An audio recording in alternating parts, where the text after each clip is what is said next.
श्रवण करके निकले। राम जी उस समय त्रेता युग में लीला कर रहे थे, दंडक कारण्य वन में भ्रमण कर रहे थे, सीता जी को खोज रहे थे। हा सीते, हा सीते, हा सीते, हे सीता कहाँ हो? हे खग देखा तुमने? हे मृग देखा तुमने? हे पशु पक्षी देखा तुमने? शंकर जी ने कहा प्रभु आपकी लीला न्यारी है, आप ऐसे पागलों की भांति घूम रहे हैं, पर आप सर्व संसार को अपने माया से मोहित करके यह लीला कर रहे हैं। हे जगन्नाथ, हे जगन्निवास, आपको प्रणाम। जैसे ही शंकर जी ने प्रणाम किया, सती जी ने कहा वाह भाई वाह, हमको तो लगा था शंकर जी भ्रमित नहीं हो सकते, पर आज शंकर जी भ्रमित हो गए। जय सच्चिदानंद जग पावन, अस कही चले हो महेश न सावन। जब ऐसा कहा हे सच्चिदानंद जग पावन प्रणाम, कहा नहीं आज शंकर जी भ्रमित हो गए। सोचने लगे कि अगर शंकर जी ने इनको सच्चिदानंद कहा है तो पर इनके अंदर तो सच नहीं दिख रहा है, चित्त नहीं दिख रहा, आनंद नहीं दिख रहा है, ये तो रो रहे हैं। हे सीता, हे खग, हे मृग, हे मधुकर श्रेणी, तुमने देखी सीता मृग नहीं? तुमने सीता को देखा? हे खग मृग, हे मधुकर श्रेणी, तुम देखी सीता मृग नहीं देखा है क्या? ये तो मनुष्य भी नहीं हो सकते, क्योंकि ये पशु पक्षी से पूछ रहे हैं। ये मनुष्य चालाक होगा तो मनुष्य से पूछेगा। ये लीला ठीक नहीं, ये बुद्धिमान भी नहीं लगते। मन में सोचने लगे कि मान लेते हैं कि अगर विष्णु भगवान ने अवतार लिया है, क्योंकि वही अवतार लेते हैं, बार बार शंकर जी थोड़ा ना आते हैं, ब्रह्मा जी थोड़ा ना आते हैं, शंकर जी तो कभी कभार अवतार लेते हैं। ज्यादा अवतार कौन लेता है? विष्णु भगवान, क्योंकि पालन का ड्यूटी विष्णु भगवान का है। तो कहाँ क्या खटका, कहाँ क्या कम पड़ा, कहाँ क्या होना चाहिए, वो भगवान का काम है। शंकर जी तो विनाश करने के लिए अवतार लेते। हनुमान जी का अवतार हुआ विनाश करने के लिए, रावण का विनाश कर दिया। शंकर जी ने जब भारतवर्ष में देखा कि बौद्धों का अत्याचार बढ़ गया है, बौद्ध पूरे भारतवर्ष में अपने झंडा को फहरा रहे हैं, सनातन धर्म को नष्ट कर रहे हैं बौद्ध भगवान के आने के बाद, तब उन्होंने शंकराचार्य का रूप धारण किया। शंकर जी ने कुछ अवतार गिना रहे हैं। शंकरम शंकराचार्यम केशवम बादरायणम सूत्रभाष्यतो वंदे भगवंतो पुनः पुनः। स्वयं केशव के मार्ग को, संन्यास मार्ग को प्रशस्त करते हुए शंकराचार्य जी मात्र 32 वर्ष की आयु में पूरे भारत में भगवा को लहरा दिया। भाई हम इंसानों की बस की बात नहीं, धर्म रक्षा, हम अपने सनातन की रक्षा नहीं कर सकते। इतने लोग, इतने हिंदू ऐसे हैं कि वो और अड़चन डालते हैं धर्म में और बाधा बनते हैं। हिंदुओं से हिंदू राष्ट्र की कल्पना करना धोखा है। वो तो भगवान ही किसी न किसी रूप में आकर, जैसे शिवाजी के रूप में आए, महाराणा प्रताप के रूप में आए, ठाकुर जी का ही अंश अवतार, ये सब महापुरुष हैं, क्योंकि साधारण व्यक्ति की बस की बात नहीं है। हिंदू राष्ट्र भी ऐसे वीरों के लिए है। हम लोग कल्पना कर रहे हैं, मेहनत कर रहे हैं, हम जो कर सकते हैं अपने तरफ से कर रहे हैं।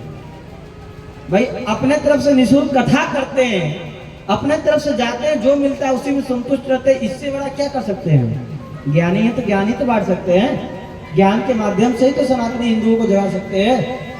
ऐसे कह रहे हैं महाराज, ये अगर विष्णु भगवान आए होते तो विष्णु भगवान भी ज्ञानी हैं। श्री राम वैकुंठ के अधिपति हैं, लक्ष्मीपति हैं, तो सौ सर्वज्ञ जथा त्रिपुरारी, वो भी सर्वज्ञ हैं। कैसे? जैसे शंकर जी सर्वज्ञ हैं। विष्णु जो सुरहित नर तनुधारी, सौ सर्वज्ञ जथा त्रिपुरारी। अगर विष्णु भगवान आए होते तो वो भी उतना ही सर्वज्ञ हैं जितना भगवान त्रिपुरारी शंकर जी सर्वज्ञ हैं। मन में चिंतन कर रही, शंकर जी पहचान गए। कहा सती देखो, भगवान भगवान होते हैं, भगवान में ऐसी झूठी कल्पना मत करो। ये वही है जिनको बड़े बड़े ऋषि मुनि ध्याते हैं, ये वही है देवता लोग जिसका ध्यान करते हैं। पूरे ब्रह्मांड जिसका ध्यान में लगा वो यही है, जिसका मैं ध्यान करता हूँ वही है। समझाने का पूरा प्रयास किया शंकर जी ने। जब लगा कि ये समझ में नहीं आएगा इनको, तो उन्होंने कहा कि जो तुम्हारे हृदय में बड़ा संदेह है तो तुम परीक्षा जाके करो। जो तुम्हारे मन अति संदेह तो की न जाय परीक्षा लेहु। अगर तुम्हारे मन में संदेह है तो तुम परीक्षा लेके देखो। जान के शंकर जी को उपाय तो मिला नहीं, बार बार समझा रहे, वो और संशय में के दलदल में धसी जा रही। परीक्षा लेने के लिए गई, परीक्षा भी हिसाब से लेती तो चल जाता, पर उन्होंने सोचा कि कैसे परीक्षा ले। कोई तो परीक्षा उसका होता है जिसके पास प्रश्न होते हैं, प्रश्न का ही तो उत्तर होता है। प्रश्नार्थ परीक्षा हम लोग क्यों देते हैं? प्रश्न का उत्तर देने के लिए। प्रश्न हमसे किया जाता है, उत्तर हमको देना होता है। यहाँ राम जी पास कोई प्रश्न ही नहीं। सोचा कि जानकी जी नहीं है, जानकी जी नहीं है, इसका मतलब अगर हम जानकी बन जाएंगी तो राम जी कहेंगे हे प्रिय आ गई, आगे बड़ी प्रसन्न होंगे हमको देख के, और देख के दूर से ही चले जाएंगे, छूने से पहले ही चले जाएंगे। बुद्धि लगाया कि हम जान जाएंगे कि मनुष्य है, ये पहचाने नहीं हमको, तो दूर से ही हम चले जाएंगे। ये सीता जी का रूप बनाकर राम जी के सामने आती हैं। राम जी उस समय थोड़ा लीला बढ़ गया था। वो लीला कहते उस समय बानर भालू भी थे, वहां बानर भालू थोड़ा आगे चले गए थे भगवान, क्योंकि इतना सोचने में, इतना बोलने में पूरा समय लग गया। ये थोड़ी देर में नहीं हुआ, एक लंबा समय तक शंकर जी ने समझाया है, फिर भी वो समझे नहीं है। कहते सभी के बीच में लखन जी ने देखा उनको, और सती देख न लखन दीख उमाकृत भेषा, उन्होंने देखा कि उमा है। उमा किसका नाम है? पार्वती जी का। पार्वती जी का उमा नाम है, यानी एक जन्म आगे का देख लिया। हृदय में बहुत भ्रम हुआ, अरे ये क्या हो गया, ये कैसे भेष में देख रहे हैं। यानी लक्ष्मण जी ने ही पहचान लिया था कि ये सीता नहीं है, सती है। चकित भय, चकित हो गए, हृदय भ्रम बढ़ गया, हृदय भ्रम विशेष भ्रम हो गया। अभी जब चकित होकर भ्रम में पड़ गए तो सोचे कि भाई भगवान तो भगवान है, इनकी महिमा तो सब जानते हैं, लखनलाल जी से ज्यादा कौन जानता है। जो शेष के भेष में उन्हीं के पास रहते हैं, उन्हीं के साथ रहते हैं, जन्म से लेकर अभी तक उनका साथ एक क्षण के लिए भी नहीं छोड़े हैं। सो लखनलाल जी राम बाम दिस जानकी लखन दाहिनी और, लखन जी भगवान का दाहिना हाथ है, जानकी जी बाया बामांग है, तो लखन जी क्या है? दाहिना हाथ का। जो लखन है वो जानते हैं भगवान के व्यवस्था को, जानते हैं प्रभाव को, जानते हैं, इसी लखन जी ने कुछ बोला नहीं।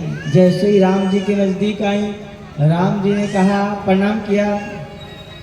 राम जी ने कहा कि मैं दशरथ पुत्र राम आपको प्रणाम कर रहा हूँ, मेरा प्रणाम स्वीकार करें।